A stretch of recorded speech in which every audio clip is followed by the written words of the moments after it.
Well, thanks guys for joining us today. Really what I wanted to talk about was how to onboard people from Web2 companies, people who may be working as coders perhaps. Perhaps they're doing like PHP or Go or some other kind of programming language. Perhaps they're designers at agencies, HR people at startups. How do we get these people from their Web2 mentalities and transition them into Web3 roles, or at least help onboard them so that they can be part of our ecosystem and help our ecosystem grow? You could just go one at a time or just holler. Yeah, sure. I'm happy to go first. Maybe I introduce myself first. Please. My name is Marlene. I'm one of the co-founders of the Data Union DAO. And basically, we're providing an SDK for builders to onboard their users to Web3. So basically, the SDK allows the users to take ownership of their data and monetize their data. And the idea is that we really want to pull in a lot of Web2 businesses, existing Web2 apps, and open the doors for them to explore Web3, because our mindset is that everyone has data, not everyone has crypto. And by monetizing data and taking ownership of the data, that's how we want to pull people into the space. And yeah. So how do you monetize them? Is it by selling their information? Well, you opt in by yourself. So the idea is that the users themselves take ownership, and then they can opt in to monetize. If they don't want to monetize their data, that's completely fine as well. Okay. So yeah. That's one way. And then they're getting paid in crypto for it. Great. So. Heather, why don't you tell us what you do? My name is Heather. Hello. And I am a hiring manager at Giveth.io, and it's token incentivized charity. And then was I supposed to answer that first question of yours? If you have an answer, yeah. How do we onboard Web2 people to Web3? I think it's a lot about managing expectations. That Web3 is more of a startup culture where it's build fast and break things, or however that saying goes. So I think it's really being able to thrive in the realm of organized chaos and liking it. Yeah, I think it's run fast and big. Run fast, you got adrenaline. And I think there's definitely a ton of transferable skills from Web2 to Web3, but you got to have the mentality. So we have to help people learn the mentality and the flow, and to maybe gauge their expectations a little bit. Absolutely. And for me, when I'm screening candidates, it's a lot of their mindset. And I'm actually trained as a counselor. So so most recruiters, I think, come from a sales background or a communications background. But I'm really looking for that cultural fit where someone's more solutions focused. They're self-motivated, they're self-learning, and they are down to say yes and. Awesome. Sultan, any want to give us an intro on who you are, and then Sure. Hey everyone. I am actually Renee. I guess I registered under my pseudonym for this particular talk track. So for those of you who don't know, my name is Sultan. I work at Bankless DAO. I have pretty much since day one. And I also started Talent DAO, where we've had to kind of build our own community and find people and onboard them. So my perspective definitely comes from more DAO-centric than even a Web3 company does. Before I got into this space, I was doing human capital consulting for one of the big fours. So I do have a bit of a background in recruiting. And I've actually designed some selection systems, both personality and interest inventories for different jobs. What I think you need to do, I actually think it starts with very basic DeFi and crypto literacy. And what I mean by that is, if you don't feel comfortable using a MetaMask and setting it up and don't have some basic understanding, you're not going to be able to work in this space, especially if you want to go full-time DAO or even part-time DAO. You have to have a basic understanding of what it means to do commerce on chain. So anytime someone wants to get into this space, I usually say, well, does the word MetaMask mean anything to you? Does the word Ethereum mean anything to you? And if the answer is no, then we got to do some basics before we even start talking about your skill set and things like that. Well, what I'm noticing is that a lot of folks that are joining DAO communities are kind of moonlighting. And maybe this is a result of the pandemic that a lot of people get to work from home. They have some extra time. The side hustle, is that a way to get into Web3? Are you seeing that? Absolutely. Within our Discord servers, I always try to hire internally before I will go out to other platforms, because trust is a huge thing in Web3. Especially if you're down, especially if you're paying in crypto, trust is huge. And it also makes onboarding a lot easier if someone already knows your community, your product. It's just a lot easier. Yeah, fully agree with that. I think also when we're trying to get people to work with us, we're definitely first looking in the Discord and see if there are people in the community directly. And to your question, I think also over the last year or over the course of the pandemic, we've really seen an increasing interest in sort of the technical solutions we're offering to builders who are coming into the space now. And when we first launched that SDK we're offering, which can be totally leveraged by any Web2 builder, we had very little interest and very little understanding from people. I guess it also goes back to what you said about people not knowing MetaMask or just basic crypto things. I think everyone had time over the pandemic to experiment with these things now. And so it's kind of nice to get people active in our communities who really know what they're actually doing. And Yeah, I would agree with what has already been said. I would add that I think that most people in this space who are doing well are comfortable in ambiguity and are very entrepreneurial. And those are the type of people we exactly need at this point in time, but it's not the type of people that will help us scale and sustain.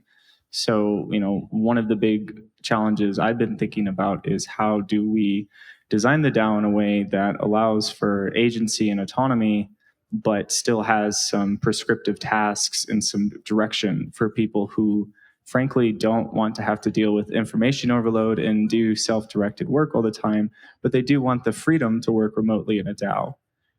So I think that right now, the people you're seeing coming into this space are very much side hustlers, part-time gig people.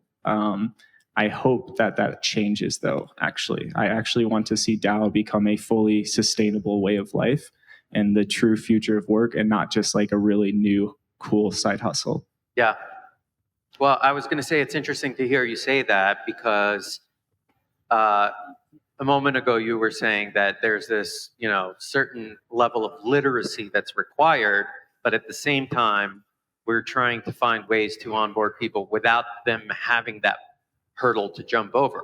So maybe it's just if you're a designer, just design these 5 things, we'll pay you in crypto. Oh, okay, now I have crypto. Oh, well, I have crypto. Okay, what's MetaMask? Let's figure it out, right? Because now you're incentivized and you're learning through the process, but you're actually gaining value in that process.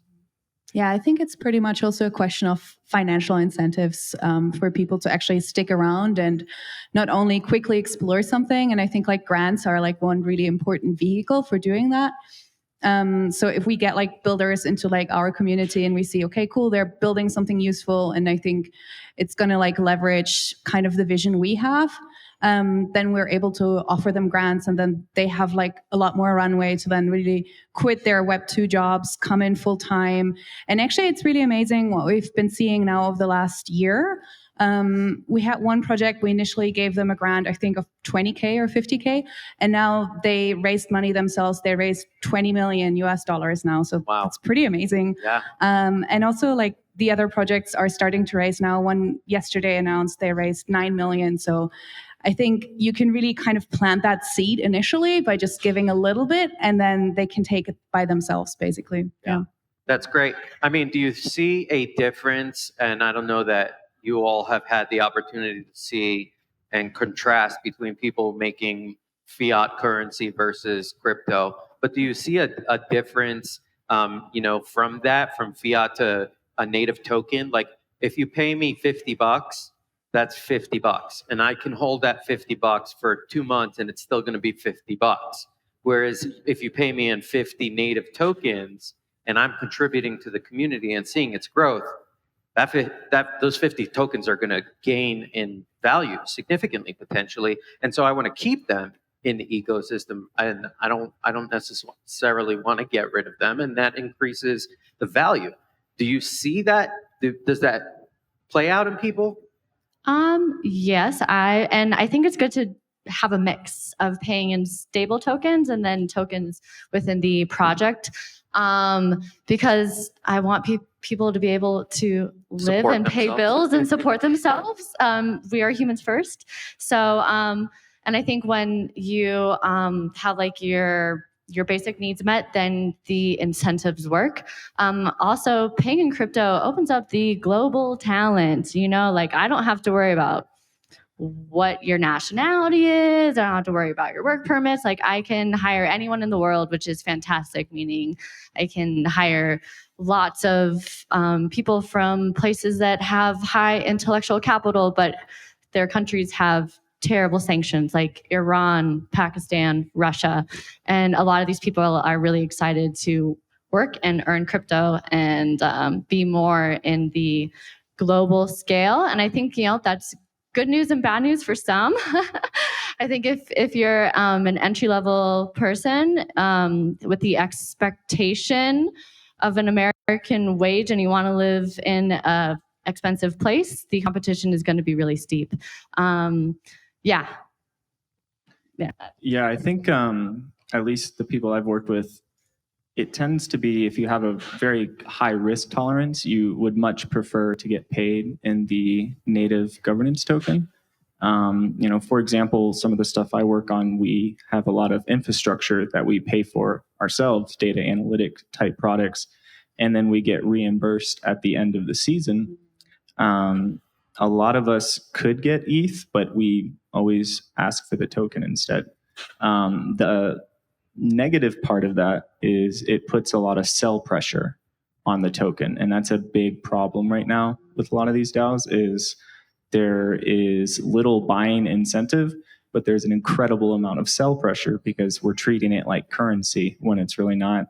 The obvious problem is that a lot of DAOs don't have USDC or ETH in their vaults, and the ones that do certainly don't have enough to pay 50 plus people a US wage.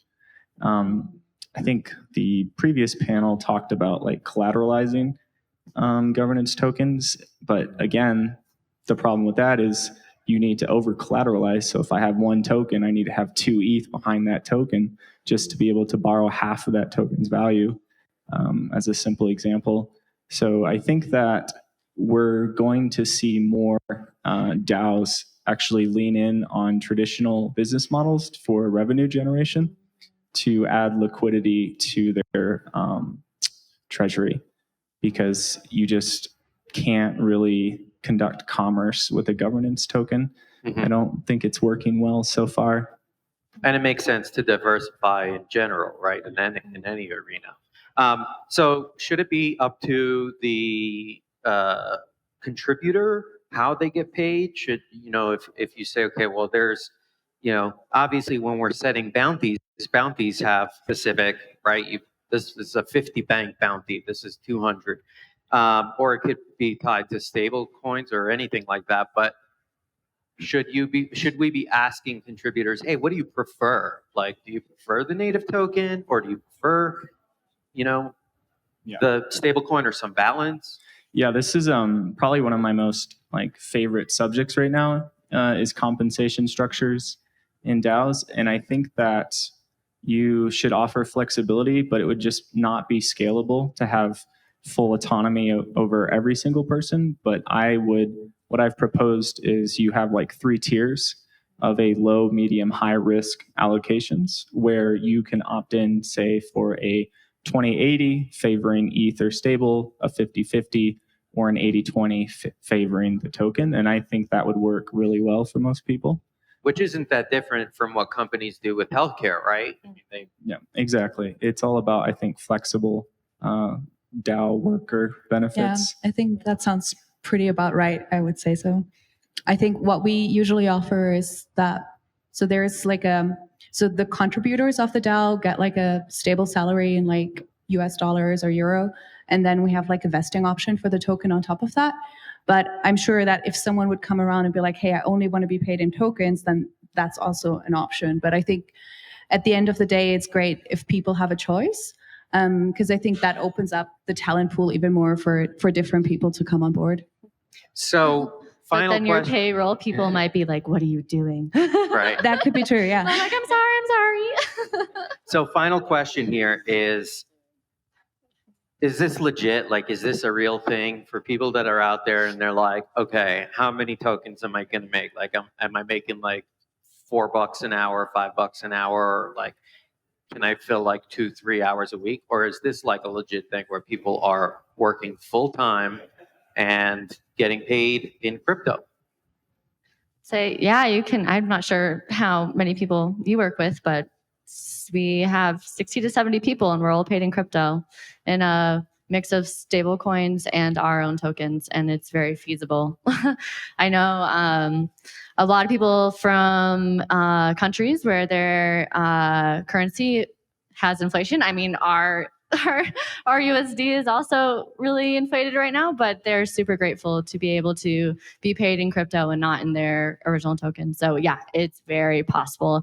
And as I said, from talent scouting, it opens up your whole world of who you can get. So Yeah, there is the really well-funded DAOs and the protocol DAOs and some of the financial DAOs. They're paying six-figure salaries for some of these roles. I was just looking at a position for like a research analyst, and the range was like 150 to 200K, which is pretty ridiculous when you think about just the context and immaturity of this industry. During the bull run, the average hourly rate for the bank token at the time was over $100 an hour. And it was very liquid at the time as well.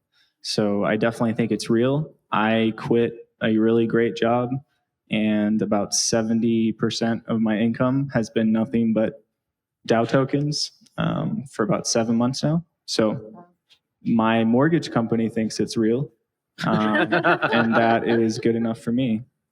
Nice. Well, that actually does bring up one other question, because you mentioned bank, and I saw the bank did a distribution recently, and looking at the numbers, and I mean, some people are getting paid in their ETH wallet, right?